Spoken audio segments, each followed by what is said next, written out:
Chapitre 3. La chambre jaune. Il y avait aussi une sorte de massue dans la chambre jaune, dit Robert Darzac, qui avait retrouvé ses couleurs. Monsieur de Marquet l'a fait analyser et a découvert des traces de sang. Mais c'est effroyable! S'écria Rouletabille. Ah, au fait, je ne vous ai pas encore serré la main. Je compris pourquoi tout à coup Rouletabille voulut donner une poignée de main à Robert Darzac. Le malheureux fiancé de Mademoiselle Stangerson enleva son gant et montra une main parfaitement blanche et lisse, sans aucune blessure. Ma fiancée, je veux dire Mademoiselle Stangerson, a failli être étranglée. On lui a asséné un coup sur la tête. C'est justement comme ça que c'est arrivé, fit une voix derrière notre dos. C'était le père Jacques. Il portait un complet de velours marron et de gros sabots. Mais vous ne devriez pas être là, reprit-il. J'ai reçu l'ordre de ne faire entrer personne. Votre maîtresse avait-elle les cheveux en bandeau? Demanda brusquement Rouletabille.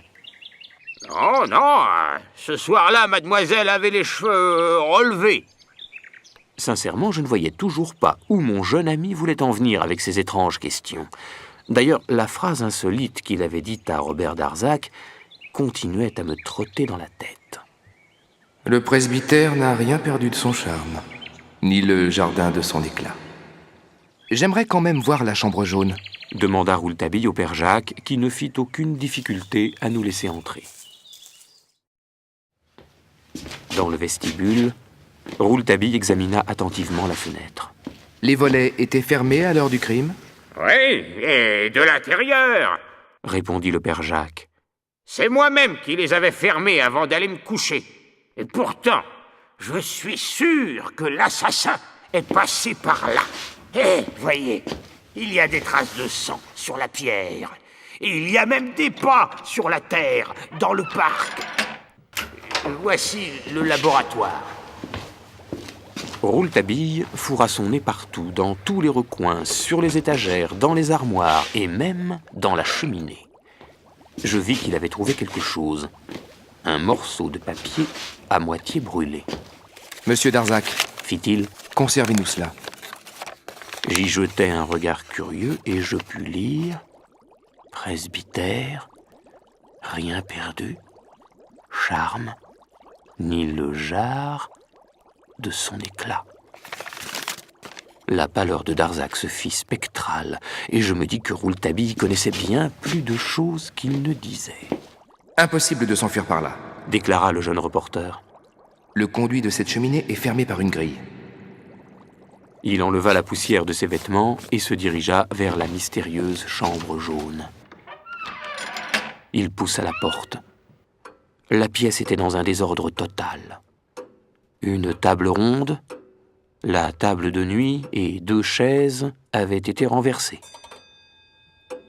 Sur le plancher couvert d'une natte jaune, on voyait encore une large tache de sang ainsi que des gouttes qui menaient tout droit vers le mur, où était encore bien visible la trace ensanglantée d'une main d'homme.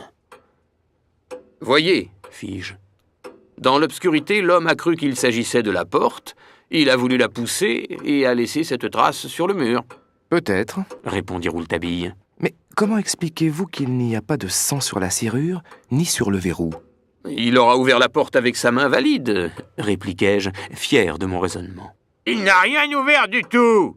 s'exclama le père Jacques. « Rappelez-vous que nous étions 4 derrière la porte et que personne n'est sorti. » En tout cas, l'homme doit mesurer environ 1,80 m. Voyez à quelle hauteur se trouve l'empreinte. Rouletabille, comme dans le laboratoire, se mit à chercher partout. « Mon petit, fit le père Jacques, vous vous donnez bien du mal. La police a déjà tout mis sens dessus-dessous. » Le reporter regarda attentivement la table de chevet, prit un morceau de papier et y plaça délicatement un cheveu blond qu'il avait trouvé sur le coin de cette table, et dit au père Jacques. « C'est vrai, votre maîtresse n'avait pas les cheveux en bandeau. J'ai été stupide de croire cela. » Puis il se glissa sous le lit. « Non, il n'a pas pu rester caché ici. On l'aurait vu. »« Peut-être le matelas a-t-il un double fond ?» demandai-je. « Mon ami, vous êtes sérieux ?» répliqua Rouletabille en riant. La chambre jaune était bel et bien fermée comme un coffre-fort. Une mouche ne pouvait ni rentrer, ni sortir. Chut! Taisez-vous! Vous l'entendez? C'est la bête du bon Dieu. C'est le chat de la mer à genoux. Il a miaulé toute la nuit quand notre pauvre demoiselle... Oh, ces cris, c'est sinistre.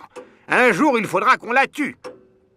Mais ce n'est pas elle qui a attaqué notre brave demoiselle. Une bête, ça ne porte pas de sabots. Vous ne nous avez pas parlé du béret et du mouchoir qu'on a retrouvé? fit Rouletabille. Le mouchoir, il était à rayures bleues et rouges? Mais vous êtes un sorcier! Comment avez-vous fait pour deviner? Demanda incrédule le père Jacques, qui regardait Rouletabille d'un air étonné, surtout depuis qu'il avait sorti de sa poche tout son attirail pour dessiner et découper la forme des empreintes sur le parquet. Cet individu est bien étrange, pensa-t-il.